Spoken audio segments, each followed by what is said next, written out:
वो शुक्रिया भेजेगा, वो दुआएं भेजेगा।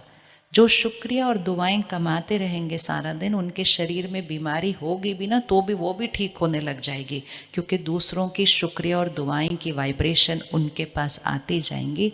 दुआएं असंभव को संभव कर देती हैं। तो क्या सारा दिन आज क्या इकट्ठा करना है? आज सारा दिन क्या इकट्ठा करना है? क्या इकट्ठा करना है? लोग कहते हैं पैसा इतना होना चाहिए कि कोई बीमारी आए तो इलाज हो सके। पहले ही संकल्प करते कि बीमारी आएगी, उसका हम अच्छे से अच्छे हॉस्पिटल में इलाज करेंगे। ये सोचो हम दुआएं इतनी कमाएं कि कभी कोई बीमारी आए ही नहीं, और आ भी गई तो वो दुआएं इतनी होंगी कि असंभव को संभव कर देगी। डॉक्टर भी हैरान हो जाएंगे, ये कैसे ठीक हो गए। होता है कि नहीं ऐसे? डॉक्टर भी हैरान हो जाते हैं कि ये कैसे ठीक हो गए। हमें लगता है कि जितना हम धन कमाएंगे समय पर काम आएगा। समय ऐसा आता है कि सारा धन काम नहीं आता है, लेकिन जिसने अपने जीवन में दुआएं कमा के रखी होगी उनके जीवन में असंभव संभव हो जाता है, क्योंकि दुआएं असंभव को संभव करती हैं। धन सिर्फ संभव को संभव करता है। धन जो संभव है वो धन करता है, दुआएं जो असंभव है उसको संभव करता है। तो हमें क्या कमा के रखना है? क्या कमा के रखना है?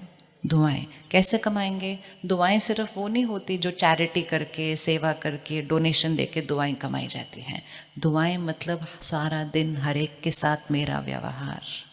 इधर काम कारोबार किया, बिजनेस किया, बहुत धन कमाया, लेकिन उसमें किसी पे चिल्लाया, किसी को गुस्सा किया, किसी की निंदा की, फिर वो धन कमाया, कहीं जाकर दान दे दिया और सोचा बहुत सारी दुआएं आ जाएंगी।